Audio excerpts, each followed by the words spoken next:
اللہ وہ معبود برحق ہے کہ اس کے سوا کوئی عبادت کے لائق نہیں، زندہ ہے، سب کو تھامنے والا، اسے نہ اونگ آتی ہے نہ نیند، جو کچھ آسمانوں میں اور جو کچھ زمین میں ہے سب اسی کا ہے۔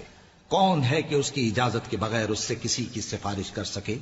جو کچھ لوگوں کے روبرو ہو رہا ہے اور جو کچھ ان کے پیچھے ہو چکا ہے اسے سب معلوم ہے، اور لوگ اس کی معلومات میں سے کسی چیز پر دسترس حاصل نہیں کر سکتے۔ ہاں، جس قدر وہ چاہتا ہے اسی قدر معلوم کرا دیتا ہے۔ اس کی بادشاہی اور علم آسمان اور زمین سب پر حاوی ہے، اور اسے ان کی حفاظت کچھ بھی دشوار نہیں۔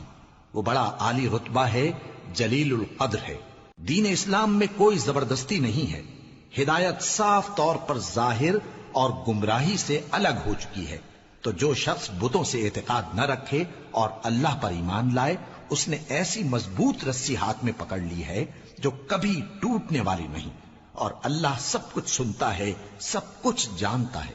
جو لوگ ایمان لائے ہیں ان کا دوست اللہ ہے کہ اندھیرے سے نکال کر روشنی میں لے جاتا ہے، اور جو کافر ہیں ان کے دوست شیطان ہیں کہ ان کو روشنی سے نکال کر اندھیرے میں لے جاتے ہیں۔ یہی لوگ اہل دوزخ ہیں کہ اس میں ہمیشہ رہیں گے۔